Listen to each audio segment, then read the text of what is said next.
चलिए दोस्तों, आज की वीडियो में मैं आपको बताने वाला हूँ कि आप कैसे घर बैठे वोटर कार्ड को अप्लाई कर सकते हो। इसके लिए आपको एक स्मार्टफ़ोन की ज़रूरत पड़ने वाली है और आपको डॉक्यूमेंट में आधार कार्ड और एक फ़ोटो की ज़रूरत पड़ने वाली है, ठीक है ना? इसके लिए हम कैसे अप्लाई करते हैं, चलो स्टार्ट करते हैं। देखो, इसके लिए सबसे पहले आपके पास आप गूगल की साइट में जाओगे और यहाँ पे लिखोगे वोटर कार्ड,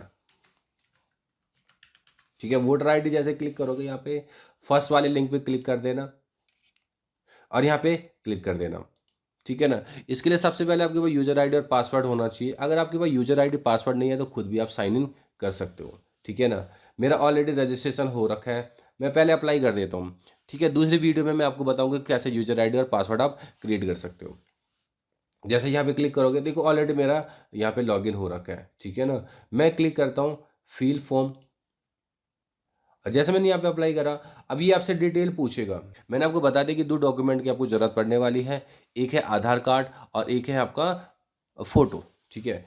यहाँ से सिलेक्ट करोगे स्टेट, कौन से स्टेट में आपका रेज़िडेंसी है, तो आप उत्तराखंड से करोगे, ठीक है ना? जो भी आपका स्टेट आप अपने स्टेट वाइज़ दे देना। आपका डिस्ट्रिक्ट कौन-सा है, डिस्ट्रिक्ट जैसे मैंने दे दिया देहरादून, ठीक है ना? अब देहरादून का आपकी कॉन्स्टिट्यूएंसी कौन-सी है, अब यहाँ से आप सिलेक्ट कर सकते हो, ठीक है? कॉन्स्टिट्यूएंसी का मतलब होता है जो विधानसभा क्षेत्र होता है। मैंने ले लिया रायपुर, ठीक है? मेरा रायपुर है, आप अपने हिसाब से डाल देना, ठीक है ना? इतना भरने के बाद आप नेक्स्ट करोगे। अब आपसे पूछेगा आपका नाम क्या है? तो जैसे मैंने यहाँ पे दे दिया अमन, ठीक है ना? लास्ट यहाँ पे देखोगे हिंदी में खुद ही आ जाता है, ठीक है ना? और यहाँ पे लास्ट नेम दे दो, अगर है तो दे दो, अदरवाइज़ छोड़ दो।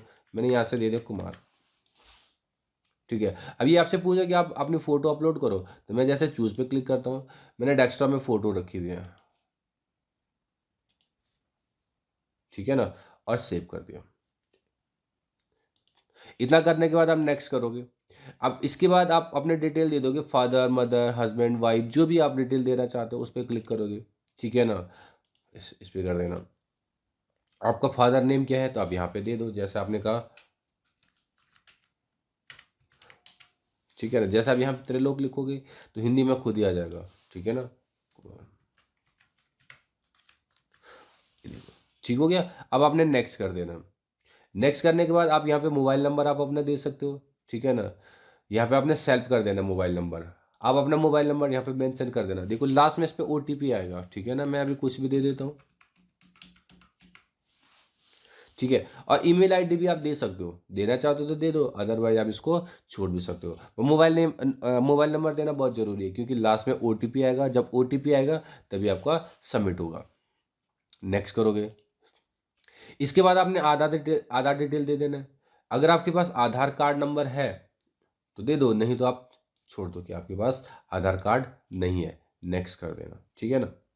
बट आप कोशिश करना कि आप अपना आधार कार्ड नंबर पूरा दो, ठीक है? यहाँ पे जेंडर में मेल दे दो। आपकी डेट ऑफ बर्थ क्या है, यहाँ पे मैंने लिख लिया 2/2/1994, जो भी है, ठीक हो गया? अब डॉक्यूमेंट प्रूफ, ठीक है ना? बर्थ के लिए आप जैसे यहाँ पे क्लिक करोगे, बर्थ के लिए आप आधार कार्ड ही दे दो। अगर आपके पास और भी है, बर्थ सर्टिफिकेट है, पैन कार्ड, आधार कार्ड, ड्राइविंग लाइसेंस, 10th की मार्कशीट, ठीक है ना? तो 10th की मार्कशीट, इंडियन पासपोर्ट कोई भी है तो आप दे दो। तो मैं यहाँ पे आधार कार्ड ही दे देता हूँ, ठीक है ना? और चूज़ करोगे डॉक्यूमेंट्स अपलोड करने के लिए, तो मैंने आधार कार्ड अपलोड कर दिया, ठीक है ना? फिर नेक्स्ट कर दोगे। डिटेल भरने के बाद अब आप यहाँ पे एड्रेस भर देना, ठीक है ना? तो देखो डिटेल मैंने भर दिया है। अब मैं यहाँ से डिस्ट्रिक्ट सेलेक्ट करता हूँ, देहरादून, ठीक है ना? अब यहाँ पे आपको डॉक्यूमेंट सेलेक्ट करना पड़ेगा, प्रूफ ऑफ रेजिडेंसी, ठीक है ना? तो मैंने यहाँ से प्रूफ ऑफ रेजिडेंसी में वही आधार कार्ड सेलेक्ट कर दिया, ठीक है? और भी आप दे सकते हो, जैसे आपके पास वाटर है, इलेक्ट्रिसिटी की गैस कनेक्शन है, ये आप दे सकते हो, ठीक है ना? और यहाँ पे इंडियन पासपोर्ट अगर आपके पास है तो आप दे दो, ठीक है ना? रेंट एग्रीमेंट अगर आपके पास है तो दे दो। तो मैंने आधार कार्ड दे दिया। फिर से उसको चूज़ करोगे आप अपलोड करने के लिए, ये भी अपलोड हो चुका है, नेक्स्ट कर दिया, ठीक है ना? कैटेगरी में सब छोड़ देना, ठीक है ना? और नेक्स्ट कर देना, ठीक है? फैमिली डिटेल को भी सब छोड़ देना, नेक्स्ट कर, ठीक है ना? अब अपना डिटेल दे देना, विलेज एंड टाउन जैसे मैंने दे दिया देहरादून, स्टेट आ गया उत्तराखंड, डिस्ट्रिक्ट वही देहरादून, ठीक है ना? अब ये बोल रहा है कि इस एड्रेस पे आप कब से रह रहे हो, जो एड्रेस आपने दिया है ऊपर उस एड्रेस पे कब से रह रहे हो, ठीक है ना? तो मैंने दे दिया 2, और मैंने कहा 2005 से मैं इस एड्रेस पे रह रहा हूँ, ठीक हो गया। इतना भरने के बाद यहाँ पे प्लेस का मतलब हो गया कि कहाँ से आप फॉर्म भर रहे हो। तो मैंने कहा देहरादून,